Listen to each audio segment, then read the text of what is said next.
Hi all, welcome to my channel. ഇന്ന് വളരെ important ആയിട്ടുള്ള മറ്റൊരു ചാപ്റ്ററാണ് നമ്മൾ ഡിസ്കസ് ചെയ്യുന്നത്. 5ാം ക്ലാസ്സിലെ 6ാമത്തെ ചാപ്റ്റർ, സോഷ്യൽ സയൻസിൽ പാർട്ട് 1 6ാമത്തെ ചാപ്റ്റർ, വൻകരകളും സമുദ്രങ്ങളും. നമ്മുടെ PSC സിലബസിൻ്റെ അകത്ത് വേൾഡ് ജിയോഗ്രഫിയിൽ ഭൂഖണ്ഡങ്ങൾ എന്നൊക്കെ പറയുന്ന ഭാഗമുണ്ട്. അപ്പോൾ അതുമായിട്ട് ബന്ധപ്പെട്ട് നമുക്ക് പഠിച്ചിരിക്കേണ്ട ഒരു ചാപ്റ്ററാണ് ഇന്ന് ഡിസ്കസ് ചെയ്യുന്നത്. അപ്പോൾ ആരും വീഡിയോ സ്കിപ്പ് ചെയ്യാതെ കംപ്ലീറ്റ് ആയിട്ട് കാണാനായിട്ട് ശ്രമിക്കുക. അപ്പോൾ നമുക്ക് നേരെ വീഡിയോയിലോട്ട് പോവാം. ഇപ്പോൾ വൻകരകളും സമുദ്രങ്ങളും. അപ്പോൾ ഈ ഒരു ചാപ്റ്ററിൻ്റെ തുടക്കത്തിൽ നമുക്ക് ആദ്യം കാണുന്നത് ഇങ്ങനെ ഒരു ഗ്ലോബാണ്.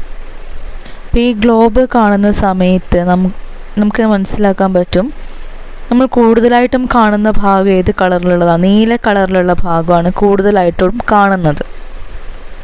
അപ്പോൾ ഈ ഒരു കളർ എന്തിനെ സൂചിപ്പിക്കുന്നത്? ഇത് സമുദ്രഭാഗമാണ്. അപ്പം ജലാശയമാണ് ഈ നീല കളറിൽ സൂചിപ്പിച്ചിരിക്കുന്നത്. അപ്പോൾ ഭൂമിയുടെ ഉപരിതലത്തിൻ്റെ ഏകദേശം 2/3 ഭാഗവും എന്താണ്? സമുദ്രമാണ്. അതിൻ്റെ ഇടയിൽ കുറച്ച് മഞ്ഞ കളറിലൊക്കെ കാണാൻ പറ്റും. അതിവിശാലമായിട്ടുള്ള കരഭാഗങ്ങളാണത്. ഈ കരഭാഗങ്ങളെയാണ് വൻകരകൾ എന്ന് പറയുന്നത്. ഇപ്പോൾ പറഞ്ഞു, ഭൂമിയുടെ ഉപരിതലത്തിൻ്റെ ഏകദേശം 2/3 ഭാഗവും എന്താണ്? സമുദ്രമാണ്. സമുദ്രം എന്ന് പറയുമ്പോൾ വലിയ ജലാശയങ്ങളാണ്. ഈ സമുദ്രങ്ങൾക്കിടയിലായിട്ട് സ്ഥിതി ചെയ്യുന്ന അതിവിശാലമായിട്ടുള്ള കരഭാഗങ്ങളെയാണ് വൻകരകൾ എന്ന് പറയുന്നത്. നമ്മുടെ ഭൂമിയിൽ 5 സമുദ്രങ്ങളും 7 വൻകരകളുമാണ് ഉള്ളത്. എത്ര സമുദ്രങ്ങൾ? 5 സമുദ്രങ്ങളും 7 വൻകരകളും ഉണ്ട്. അപ്പോൾ ഏതൊക്കെയാണ് ഈ 7 വൻകരകൾ എന്ന് നോക്കാം. ഏഷ്യ, ആഫ്രിക്ക, വടക്കേ അമേരിക്ക, തെക്കേ അമേരിക്ക, അന്റാർട്ടിക്ക, യൂറോപ്പ്, ഓസ്ട്രേലിയ. ഇതാണ് 7 വൻകരകൾ. ഇനി ഓരോ വൻകരകളും അതിൻ്റെ പ്രത്യേകതകളും എന്തൊക്കെയാണെന്ന് നോക്കാം. ആദ്യം നമ്മൾ നോക്കുന്നത് ഏഷ്യ എന്ന് പറയുന്ന വൻകരയെക്കുറിച്ചാണ്. നമ്മുടെ ഭൂമിയിലെ ഏറ്റവും വലിയ വൻകരയാണ് ഏഷ്യ. അപ്പോൾ ഏറ്റവും വലിയ വൻകര ഏതാണെന്ന് ചോദിച്ചാൽ അത് ഏഷ്യയാണ്. ഏഷ്യയുടെ സ്ഥാനം എങ്ങനെയാണ് വരുന്നത്? ഇന്ത്യൻ മഹാസമുദ്രത്തിന് വടക്കായിട്ടാണ് ഏഷ്യ വൻകര സ്ഥിതി ചെയ്യുന്നത്. അപ്പം ഏഷ്യയുടെ സ്ഥാനം ചോദിച്ചിട്ടുണ്ട് എക്സാമിന്. ഇന്ത്യൻ മഹാസമുദ്രത്തിന് വടക്ക് ഭാഗത്തായിട്ടാണ് ഏഷ്യ വൻകര സ്ഥിതി ചെയ്യുന്നത്. ലോകത്തിൽ ഏറ്റവും കൂടുതൽ ജനങ്ങൾ താമസിക്കുന്ന വൻകരയും ഏഷ്യയാണ്. അപ്പോൾ ഏറ്റവും വലിയ വൻകരയാണ്. ലോകത്തിൽ ഏറ്റവും കൂടുതൽ ജനസംഖ്യയുള്ള വൻകരയും ഏതാണ്? ഏഷ്യ തന്നെയാണ്. നമ്മുടെ രാജ്യം ഇന്ത്യ ഏത് വൻകരയുടെ ഭാഗമാണ്? അത് ഏഷ്യയുടെ ഭാഗമാണ്. ഏഷ്യ വൻകരയുടെ ഭാഗമാണ് ഇന്ത്യ. ലോകത്തിലെ ഏറ്റവും ഉയരം കൂടിയ കൊടുമുടിയായിട്ടുള്ള മൗണ്ട് എവറസ്റ്റ് എവിടെയാണ് സ്ഥിതി ചെയ്യുന്നത്? ഏഷ്യയിലാണ് സ്ഥിതി ചെയ്യുന്നത്. എവറസ്റ്റ് സ്ഥിതി ചെയ്യുന്നത് ഏത് വൻകരയാണെന്ന് ചോദിച്ചാൽ നമുക്ക് പറയാം ഏഷ്യയാണ്. അതുപോലെ ലോകത്തെ ഏറ്റവും കൂടുതൽ നെല്ല് ഉൽപ്പാദിപ്പിക്കുന്ന വൻകര ഏഷ്യയാണ്. ലോകത്തിലെ ഏറ്റവും വലിയ പർവ്വതനിര ഏതാണ്? ഹിമാലയം, അല്ലേ? ആ ഹിമാലയം സ്ഥിതി ചെയ്യുന്നത് ഏഷ്യ വൻകരയിലാണ്. ഏഷ്യ വൻകരയിൽ ഇന്ത്യക്ക് വടക്ക് ഭാഗത്തായിട്ടാണ് ഹിമാലയം സ്ഥിതി ചെയ്യുന്നത്. മൗണ്ട് എവറസ്റ്റ് ഇപ്പോൾ എവിടെയാണ് സ്ഥിതി ചെയ്യുന്നത്? നേപ്പാളിലാണ് ഈ മൗണ്ട് എവറസ്റ്റ് സ്ഥിതി ചെയ്യുന്നത്. അവിടെ സാഗർമാത എന്ന് പറയുന്ന പേരിലാണ് അതറിയപ്പെടുന്നത്. അപ്പം ഹിമാലയം എന്ന് പറഞ്ഞാൽ ആ വാക്കിൻ്റെ അർത്ഥം എന്താണ്?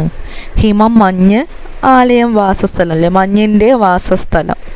അപ്പം ഹിമാലയത്തിന് ആ പേര് കിട്ടാനുണ്ടായ ഒരു കാരണം ഈ പർവ്വതനിരയുടെ പല ഭാഗങ്ങളും സ്ഥിരമായി മഞ്ഞ് മൂടിക്കിടക്കുന്നത് കൊണ്ടാണ്.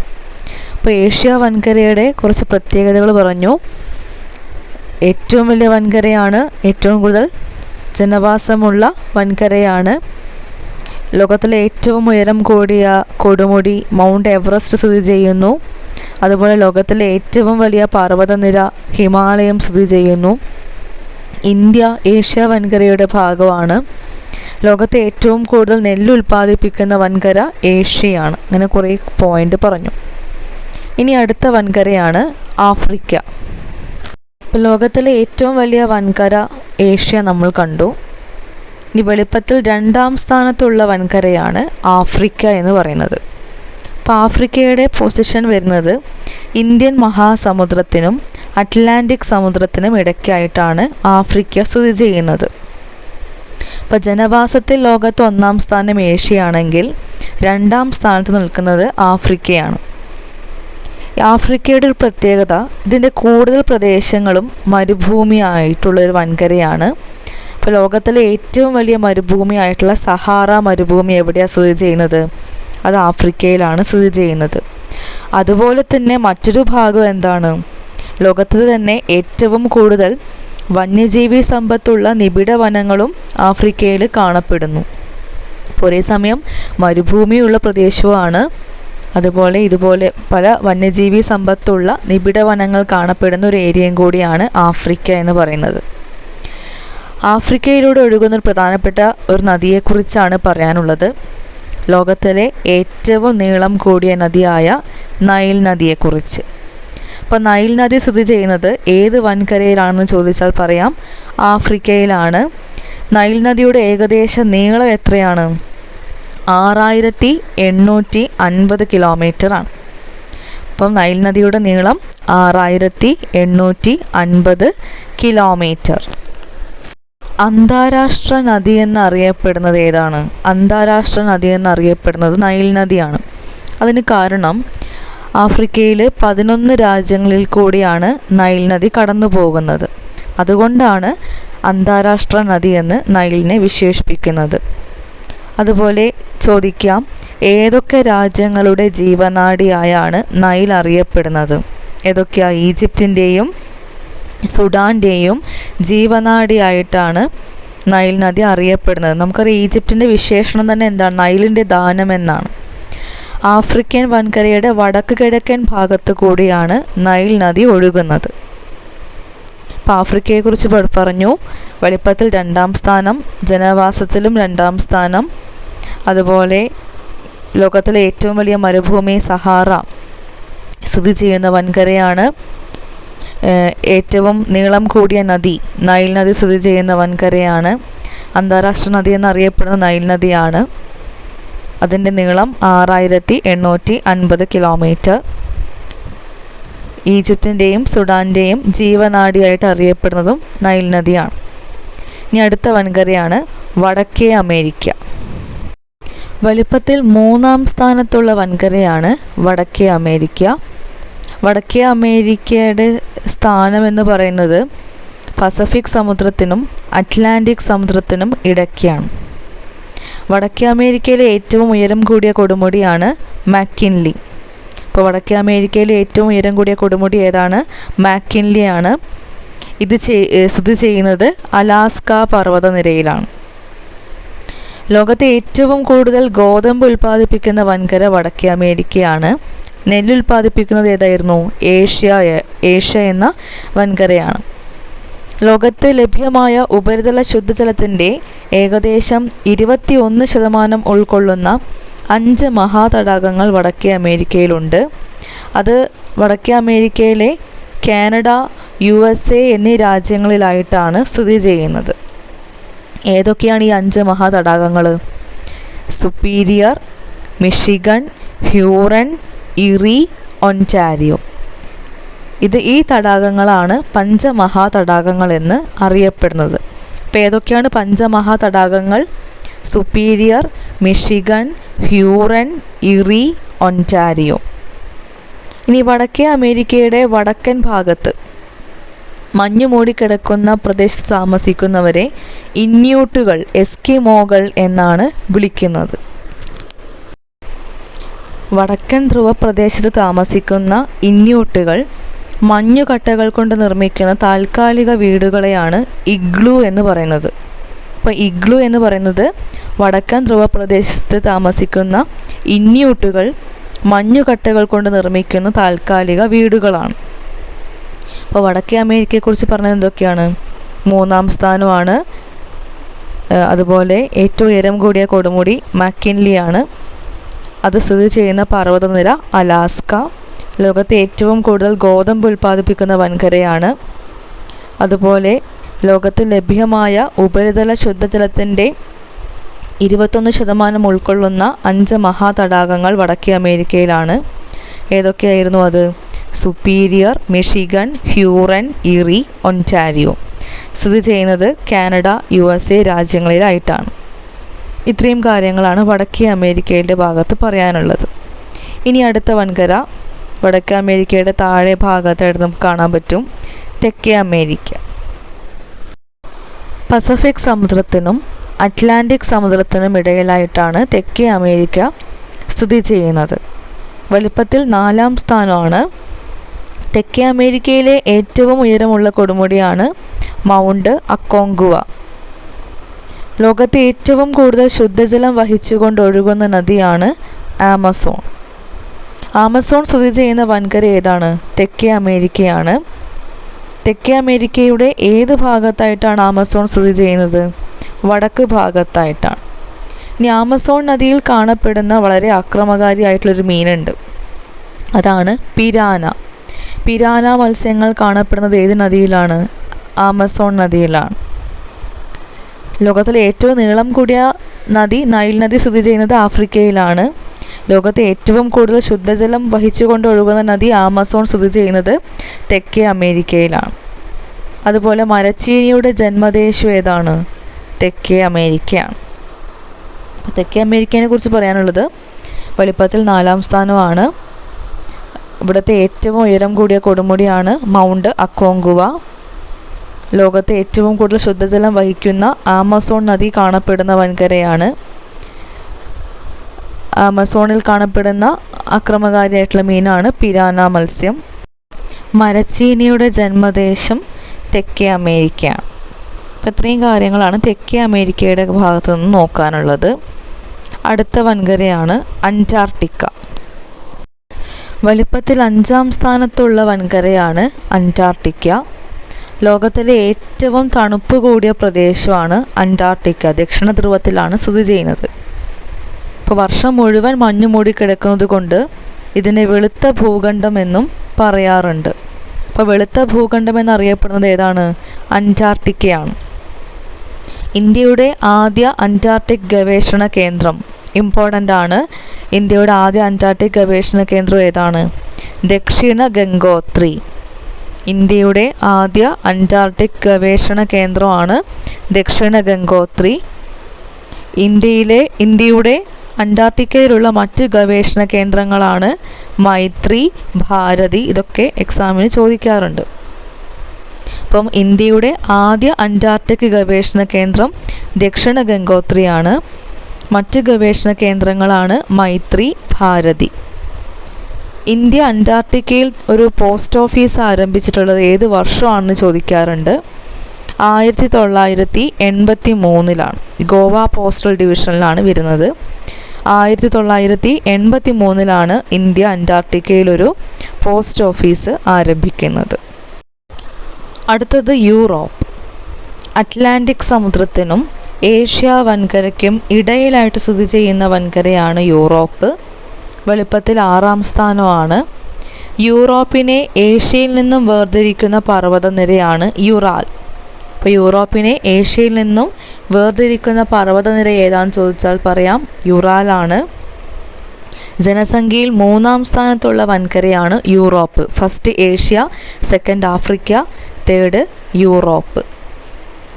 പാതിരാ സൂര്യൻ്റെ നാട് എന്നറിയപ്പെടുന്ന നോർവേ, പാതിരാ സൂര്യൻ്റെ നാട് എന്നറിയപ്പെടുന്ന നോർവേ ഈ യൂറോപ്പിൻ്റെ ഭാഗമാണ്. എവിടെ സ്ഥിതി ചെയ്യുന്ന രാജ്യങ്ങളിലാണ് വർഷത്തിൽ 6 മാസം പകലും 6 മാസം രാത്രിയും അനുഭവപ്പെടുന്നത്? അത് 66 ഡിഗ്രി വടക്ക് ആർട്ടിക് വൃത്തത്തിനുള്ളിലാണ്. ആർട്ടിക് വൃത്തത്തിനുള്ളിൽ വരുന്ന രാജ്യങ്ങളിൽ എന്താണ് 6 മാസം പകലും 6 മാസം രാത്രിയുമാണ്. അങ്ങനെ അനുഭവപ്പെടുന്ന രാജ്യങ്ങളാണ് നോർവേ, ഫിൻലാൻഡ്. ഇപ്പം SK പൊറ്റേക്കാടിൻ്റെ ഒരു കൃതിയുണ്ടല്ലേ, പാതിരാ സൂര്യൻ്റെ നാട്ടിൽ. പാതിരാസൂര്യൻ്റെ നാട് എന്നറിയപ്പെടുന്നത് നോർവേ ആണ്. ഓക്കെ, ഇനി അടുത്തത് അവസാനം നമ്മൾ പഠിക്കുന്ന വൻകരയാണ് ഓസ്ട്രേലിയ. ഏറ്റവും ചെറിയ വൻകരയാണ് ഓസ്ട്രേലിയ. ഓസ്ട്രേലിയൻ വൻകര അറിയപ്പെടുന്ന മറ്റൊരു പേരാണ് ഓഷ്യാനിയ. അപ്പോൾ ഓസ്ട്രേലിയയുടെ മറ്റൊരു പേരെന്താണ്? ഓഷ്യാനിയ. പൂർണ്ണമായും ജലത്താൽ ചുറ്റപ്പെട്ട് സ്ഥിതി ചെയ്യുന്നത് കൊണ്ട് ഓസ്ട്രേലിയനെ നമ്മൾ വൻകര ദ്വീപ് എന്നും പറയാറുണ്ട്. അപ്പോൾ വൻകര ദ്വീപ് എന്നറിയപ്പെടുന്ന ഭൂഖണ്ഡം ഏതാണെന്ന് ചോദിച്ചാൽ ഓസ്ട്രേലിയ ആണ്. ഓസ്ട്രേലിയയിൽ മാത്രം കാണപ്പെടുന്ന ജീവികളാണ് പ്ലാറ്റിപ്പസ്, കങ്കാരു, ഡിങ്കോകൾ. ഇപ്പോൾ മുട്ടയിടുന്ന സസ്തനിയാണ് പ്ലാറ്റിപ്പസ്, സഞ്ചിമൃഗമാണ് കങ്കാരു. ഡിങ്കോ എന്ന് പറയുന്നത് നായ വർഗത്തിൽപ്പെടുന്ന ഒരു ജീവിയാണ്. അപ്പോൾ പ്ലാറ്റിപ്പസ്, കങ്കാരു, ഡിങ്കോകൾ ഇവ കാണപ്പെടുന്ന ഒരേ ഒരു വൻകരയാണ് ഓസ്ട്രേലിയ. ഓസ്ട്രേലിയൻ വൻകര ചെമ്മരിയാട് വളർത്തലിന് വളരെ പ്രസിദ്ധമാണ്. ഇപ്പോൾ ഓസ്ട്രേലിയയുടെ പ്രത്യേകതകൾ പറഞ്ഞു. ഏറ്റവും ചെറിയ വൻകരയാണ് ഓസ്ട്രേലിയ. ഓസ്ട്രേലിയൻ വൻകര അറിയപ്പെടുന്ന മറ്റൊരു പേരാണ് ഓഷ്യാനിയ. പൂർണ്ണമായും ജലത്താൽ ചുറ്റപ്പെട്ട് കിടക്കുന്നത് കൊണ്ട് ഇതറിയപ്പെടുന്നത് എന്താണ്? വൻകര ദ്വീപ് എന്നാണ്. ഇവിടെ മാത്രം കാണപ്പെടുന്ന ജീവികളാണ് പ്ലാറ്റിപ്പസ്, കങ്കാരു, ഡിങ്കോകൾ. അപ്പോൾ 7 വൻകരകളും നമ്മൾ കണ്ടു. ഇനി ഒരു കാര്യം, പൂർണ്ണമായും ജലത്താൽ ചുറ്റപ്പെട്ട് കിടക്കുന്ന കരഭാഗങ്ങളെയാണ് ദ്വീപുകൾ എന്ന് പറയുന്നത്. അറ്റ്ലാന്റിക് സമുദ്രത്തിൻ്റെ വടക്ക് ഭാഗത്ത് സ്ഥിതി ചെയ്യുന്ന ഗ്രീൻലാൻഡാണ് ലോകത്തിലെ ഏറ്റവും വലിയ ദ്വീപ് ആയിട്ട് പറയുന്നത്. അപ്പോൾ ലോകത്തിലെ ഏറ്റവും വലിയ ദ്വീപ് ഏതാണ്? ഗ്രീൻലാൻഡാണ്. ഇനി ഭാഗികമായിട്ട് കരകളാൽ ചുറ്റപ്പെട്ട സമുദ്രഭാഗങ്ങളെയാണ് കടൽ എന്ന് പറയുന്നത്. പരസ്പരം ചേർന്ന് കിടക്കുന്ന സമുദ്രങ്ങൾക്കെല്ലാം കൂടി പറയുന്നതാണ് ലോകമഹാസമുദ്രം. ഇനി നമുക്ക് നോക്കേണ്ടത് ഈ മഹാസമുദ്രങ്ങളെക്കുറിച്ചാണ്. 5 മഹാസമുദ്രങ്ങളാണ് നമുക്കുള്ളത്. പസഫിക് സമുദ്രം, അറ്റ്ലാന്റിക്, ഇന്ത്യൻ ഓഷ്യൻ, ആർട്ടിക് സമുദ്രം, അന്റാർട്ടിക് സമുദ്രം. അപ്പോൾ ഓരോ സമുദ്രത്തിൻ്റെയും പ്രത്യേകതകൾ നമുക്ക് നോക്കാം. പസഫിക് സമുദ്രം വലുപ്പത്തിൽ 1-ാം സ്ഥാനത്ത് നിൽക്കുന്ന സമുദ്രമാണ് പസഫിക് സമുദ്രം. ഏറ്റവും കൂടുതൽ ദ്വീപുകൾ കാണപ്പെടുന്ന സമുദ്രം ഏതാണ്? പസഫിക് സമുദ്രമാണ്. ലോകത്തിലെ ഏറ്റവും ആഴം കൂടിയ ഭാഗമായിട്ടുള്ള ചലഞ്ചർ ഗർത്തം സ്ഥിതി ചെയ്യുന്നത് പസഫിക് സമുദ്രത്തിലാണ്. അപ്പോൾ ചോദിക്കാം, ലോകത്തിലെ ഏറ്റവും ആഴം കൂടിയ ഭാഗം ഏതാണ്? അത് ചലഞ്ചർ ഗർത്തമാണ്. അത് സ്ഥിതി ചെയ്യുന്നത് പസഫിക് സമുദ്രത്തിലാണ്. ലോകത്തെ ഏറ്റവും കൂടുതൽ മത്സ്യബന്ധനം നടക്കുന്നൊരു സമുദ്രം പസഫിക്കാണ്. പസഫിക് സമുദ്രവും അതിനോട് ചേർന്ന് സ്ഥിതി ചെയ്യുന്ന കടലുകളും മൊത്തം എടുത്തു കഴിഞ്ഞാൽ ഭൂമിയുടെ ആകെ വിസ്തൃതിയുടെ 1/3 ഭാഗം വരും. അടുത്തത് അറ്റ്ലാന്റിക് സമുദ്രം. വലുപ്പത്തിൽ 2-ാം സ്ഥാനത്തുള്ള സമുദ്രമാണ് അറ്റ്ലാന്റിക്. ഗ്രാൻഡ് ബാങ്ക്സ് മത്സ്യബന്ധന കേന്ദ്രം സ്ഥിതി ചെയ്യുന്ന സമുദ്രം അറ്റ്ലാന്റിക് ആണ്. ഗ്രാൻഡ് ബാങ്ക്സ് മത്സ്യബന്ധന കേന്ദ്രം സ്ഥിതി ചെയ്യുന്നത് അറ്റ്ലാന്റിക്കിലാണ്. ലോകത്തിലെ ഏറ്റവും തിരക്കേറിയ സമുദ്രപാത അറ്റ്ലാന്റിക്കിൻ്റെ വടക്കു ഭാഗമാണ്. ലോകത്തിലെ ഏറ്റവും തിരക്കേറിയ സമുദ്രപാത അറ്റ്ലാന്റിക് സമുദ്രത്തിൻ്റെ വടക്കു ഭാഗമാണ്. 3-ാമത്തെ സമുദ്രമാണ് ഇന്ത്യൻ മഹാസമുദ്രം. വലുപ്പത്തിൽ 3-ാം സ്ഥാനമാണ് ഇന്ത്യൻ മഹാസമുദ്രത്തിനുള്ളത്. ഒരു രാജ്യത്തിൻ്റെ പേരിൽ അറിയപ്പെടുന്ന സമുദ്രം എന്ന പ്രത്യേകത ഇന്ത്യൻ മഹാസമുദ്രത്തിനുണ്ട്. ഇന്ത്യൻ മഹാസമുദ്രത്തിൻ്റെ ഭാഗങ്ങളാണ് അറബിക്കടലും ബംഗാൾ ഉൾക്കടലും. ഇന്ത്യൻ മഹാസമുദ്രത്തിന് പടിഞ്ഞാറ് ഭാഗത്ത് അറബിക്കടലും കിഴക്ക് ഭാഗത്ത് ബംഗാൾ ഉൾക്കടലുമാണ്. ഇന്ത്യൻ മഹാസമുദ്രത്തിലെ ഒരു പ്രധാന പ്രത്യേകതയാണ് പവിഴപ്പുറ്റുകൾ. എന്താണ് പവിഴപ്പുറ്റുകൾ? കോറൽ പോളിപ്സ് എന്നറിയപ്പെടുന്ന സമുദ്രജീവികളുടെ മൃതാവശിഷ്ടങ്ങൾ അടിഞ്ഞുകൂടിയിട്ടാണ് പവിഴപ്പുറ്റുകൾ രൂപപ്പെടുന്നത്. അപ്പോൾ ചോദിക്കാം, ഏത് സമുദ്രജീവികളുടെ മൃതാവശിഷ്ടങ്ങൾ അടിഞ്ഞുകൂടിയാണ് പവിഴപ്പുറ്റുകൾ രൂപപ്പെടുന്നതെന്ന് ചോദിച്ചാൽ ഉത്തരം എന്താണ്? കോറൽ പോളിപ്സ് ആണ്. കോറൽ പോളിപ്പുകൾ കാണപ്പെടുന്നത് ഉഷ്ണമേഖലാ സമുദ്രത്തിലാണ്. അറബിക്കടലിലെ ലക്ഷദ്വീപ് ദ്വീപസമൂഹത്തിലാണ് പവിഴദ്വീപുകൾ കൂടുതലായിട്ടും കാണപ്പെടുന്നത്. അടുത്തത് ആർട്ടിക് സമുദ്രം. വർഷത്തിൽ 6 മാസത്തിലേറെ മഞ്ഞു മൂടിക്കിടക്കുന്നൊരു സമുദ്രമാണ് ആർട്ടിക് സമുദ്രം. ഇത് ഉത്തര ധ്രുവത്തെ ചുറ്റിക്കിടക്കുന്ന സമുദ്രമാണ്. ആർട്ടിക് ഉത്തര ധ്രുവത്തെയാണ് ചുറ്റിക്കിടക്കുന്നത്. അവസാനം നമ്മൾ പഠിക്കുന്നതാണ് അന്റാർട്ടിക് സമുദ്രം. അന്റാർട്ടിക് സമുദ്രത്തിൻ്റെ പ്രത്യേകത ഉപരിഭാഗം ഏകദേശം പൂർണ്ണമായും തണുത്തുറഞ്ഞ അവസ്ഥയിലുള്ള സമുദ്രമാണ് അന്റാർട്ടിക് സമുദ്രം. അന്റാർട്ടിക്ക വൻകരയുടെ പ്രത്യേകത നമ്മൾ പറഞ്ഞു, ഏറ്റവും കൂടുതൽ തണുപ്പ് കൂടിയ പ്രദേശമാണ്. അപ്പോൾ ഇതിൻ്റെ ഉപരിഭാഗം കംപ്ലീറ്റ് ആയിട്ട് എന്താണ്, ഏകദേശം പൂർണ്ണമായിട്ട് പറയാം തണുത്തുറഞ്ഞ അവസ്ഥയിലാണ് ഉള്ളത്. അന്റാർട്ടിക്ക വൻകരയോട് ചേർന്ന് സ്ഥിതി ചെയ്യുന്ന സമുദ്രമാണ് അന്റാർട്ടിക് സമുദ്രം. സദേൺ ഓഷ്യൻ എന്നും പറയാറുണ്ട്.